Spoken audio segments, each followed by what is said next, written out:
Hi hi Kishore. Hi Ravi, hi. How are you? तो दोस्तों हम लोग आज मिलने जा रहे हैं एक ऐसे शख्स से जिसके साथ में मेरी बात शुरू हुई थी बिल्कुल एक फोन कॉल से।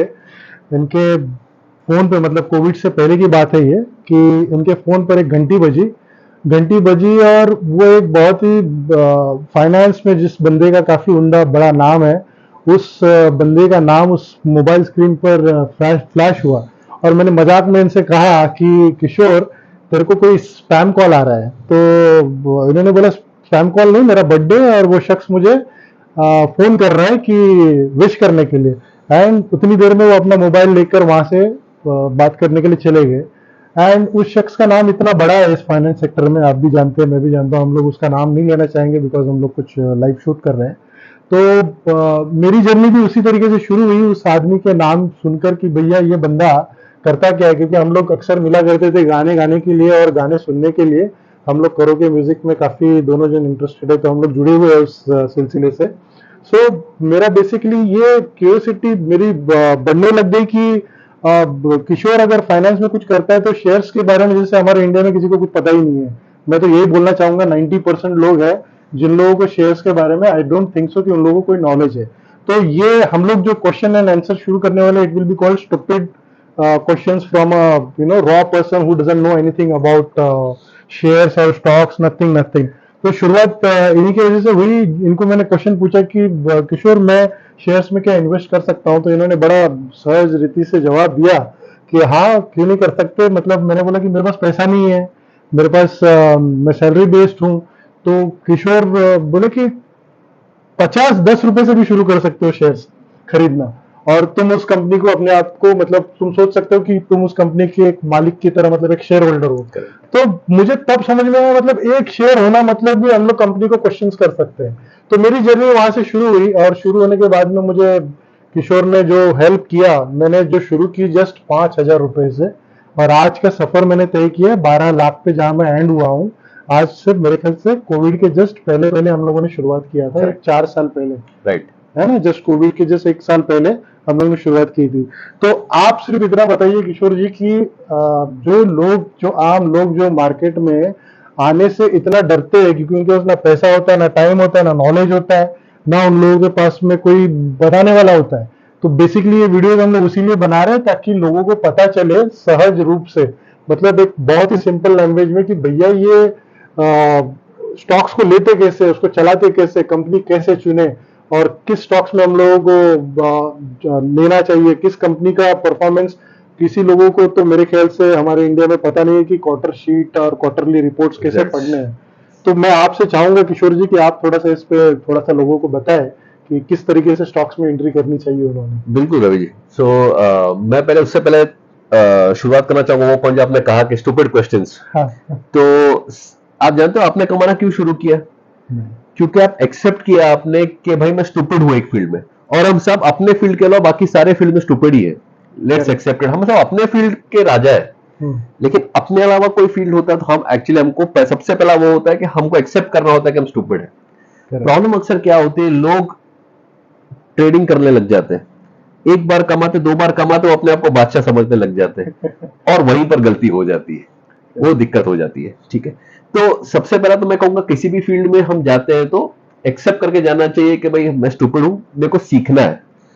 और आपके बारे में ये कह सकता हूं, जब हम मिले थे तो शायद आपको भी स्टॉक्स के स्पेलिंग के अलावा कुछ पता नहीं था, और आज आप बहुत कुछ जानते हो क्योंकि आपने एक्सेप्ट किया कि भाई मुझे कुछ नहीं आता किशोर, तू संभाल मेरा पोर्टफोलियो।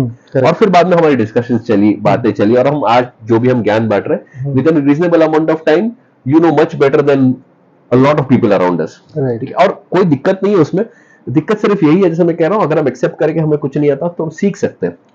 मैं भी शुरुआत उसी तरह था, जब स्टार्टिंग में मैं भी इस फील्ड में आया तो मेरे को भी लगता था बहुत ज्ञान है, बहुत अच्छा है, पेपर में पढ़ता था, पेपर पढ़ता था, अपने कलीग्स का बातें सुनकर स्टॉक्स ले लेता था, एक स्टॉक में कमा लेता था, मुझे लगता था भाई को बहुत ज्ञानी, और मैं ज्ञानियों को ज्ञान देने निकल जाता था। तो उसके बाद जब फटका लगा तो इतना जोर से फटका देता है मार्केट कि हम अपनी लेवल पे आ जाते हैं, लेकिन आप जब तक नहीं सीखोगे ना तब तक मार्केट आपको फटका देता रहेगा। तो जिस दिन आपने फटका लेना समझ लिया और स्कूल चले गए ना स्टॉक मार्केट के, सीखने चले गए, उस दिन समझो आप अपने क्लास, जैसे आप फर्स्ट से लेकर 10th तक ग्रेजुएशन एमबीए करते हो, आप उस सारे जर्नी को कंप्लीट करो और आप बोल सकोगे मैंने जान लिया। इतना कोई मुश्किल चीज भी नहीं है। तो जैसे आप कहते हो आपकी जो कंपनी जो मैंने आपको बताए थे या जो कर रहे हैं, वो वही कंपनीज है जो हमारा फंड, जो इंडिया फ्रंट रनर फंड है, उसमें हम चीजें खरीदते हैं। तो वो मैंने रवि का पैसा उसमें रेकमेंड करना क्यों सही समझा? मुझे, मैं बहुत रिस्पॉन्सिबल हूँ टुवर्ड्स एनीबॉडीज मनी। तो सिमिलरली जब आप मिले थे, हमारी पहचान एज दोस्त थी, बट ऐसा नहीं था आपका जो 10,000 था या 5,000 था वो भी मेरे लिए उतना ही इंपॉर्टेंट जितना मेरे किसी दूसरे क्लाइंट का 5 करोड़ है। करेक्ट। वो भी मेरे लिए इतना ही इंपॉर्टेंट था। तो मैंने वही स्टॉक्स रिकमेंड किए जिनके मैं 5 करोड़ डालता हूँ, वही स्टॉक्स मैंने आपको भी रिकमेंड किए थे कि भाई चलो शुरुआत तो कर ले जानी। और वो मैंने इतने कॉन्फिडेंस से आपको रिकमेंड कैसे किए या क्यों किए? करेक्ट। इसलिए क्योंकि हमारे स्टॉक मार्केट में 5,500 कंपनीज हैं लगभग, ठीक है, जिसमें से अबाउट 70 से 80 स्टॉक्स होंगे जो लेने लायक होंगे। जैसे आपने कहा ना ओनरशिप, हम एक भी स्टॉक की ओनरशिप बन सकते हैं या किसी एक धंधे के ओनर बन सकते हैं। तो आप किस धंधे के ओनर बनोगे? जो अच्छा हो, जो कॉन्फिडेंट हो, या आप शेयर लेना मतलब क्या कर रहे हो? आप पार्टनर बन रहे हो किसी कंपनी के, तो आप किस बंदे के पार्टनर बनोगे? जो बंदा सही हो, एथिकल हो, जिसका बिजनेस सही हो, एथिकल हो, जो लंबा चलने वाला हो, अच्छा चलने वाला हो, ठीक है। बंदे को तो आप जानोगे, तो आपको उस तरह के लोगों से जुड़ना पड़ेगा, उस तरह कंपनी से जुड़नी पड़ेगी। आपको उस तरह के मैनेजमेंट ढूंढने पड़ेगा। बंदा जो बोलता है वो सही है, करता है कि इसका बैकग्राउंड कैसे, बंदे का कोई पीछे इसका हिस्ट्री तो है नहीं, आपको वो चेक करना है। इसकी बिजनेस की हिस्ट्री कैसी रही, प्रॉफिटेबिलिटी कैसी रही, आगे जाकर 10-20 साल तक का आपको अंदाज होना चाहिए उस धंधे का कि 10-20 साल बाद आगे इस धंधे का क्या होने वाला है। आपने अगर अपना खुद का कोई धंधा शुरू किया तो आप ये देखोगे ना उसमें 10 या 20 साल का आगे का पोटेंशियल कैसा है। करेक्ट। है ना? तो बस उसी तरह अपने को एनालाइज करना होता है। वही कंपनीज, उसमें से 70-80 कंपनी हम उसी का एनालाइज करते हैं, रेगुलरली ट्रैक करते हैं, और वही चीज मैं आपको बताता रहता हूँ, या हमारी जो बातें होती है उसमें हम आपको जो बताते रहते हैं, बस वही चीज बताते हैं। दोस्तों, मैं रोकना चाहूंगा किशोर जी को, और ये बताना चाहूंगा कि किशोर जी जो है इस स्टॉक्स मार्केट में वो करीबन मेरे ख्याल से 22 साल से इस 22वां साल है मेरा। वो काम कर रहे हैं। और उन्होंने जो घर भी खरीदा है दोस्तों, वो भी आपको बता दूं कि उन्होंने कोई ईएमआई या किस्त या लोन लेकर नहीं घर खरीदा। इनफैक्ट मैं भी अपने बारे में बताना चाहूंगा कि हम लोग भी जब काम करते थे तो टावर्स को देखते थे, और आज टावर में बैठे हैं तो मेहनत करके बैठे हुए, तो हम लोग भी यही चाहते हैं कि आप लोग भी कुछ सीखें और हमारे आने वाले वीडियोस को देखें, जिससे कि हम लोग छोटी छोटी चीजें जो मैं पूछूंगा किशोर जी के पास, जो कि मतलब आप सब लोगों के माध्यम से पूछने की कोशिश करूंगा, शायद आप लोगों को उसमें कोई आंसर मिल सके, कि जो मेरे क्वेश्चन है शायद वो आपसे रिलेट करे, और अगर आप कमेंट करेंगे या जो भी करोगे सो वो हम लोगों को और भी हेल्पफुल होगा कि हम लोग अपने चैनल को कैसे बढ़ाएं। बिल्कुल रवि जी, और इसी चीज को आगे लेके जाएंगे। मैं आपको एक चीज और ऐड करना चाहता हूँ। हाँ। जो आपने कहा ना ईएमआई, बिना ईएमआई वाली बात, तो इसको इससे ही आगे शुरू करेंगे हमारे नेक्स्ट वीडियो को। राइट सर, ठीक है। Thank you Ravi ji. Thank you Kishore.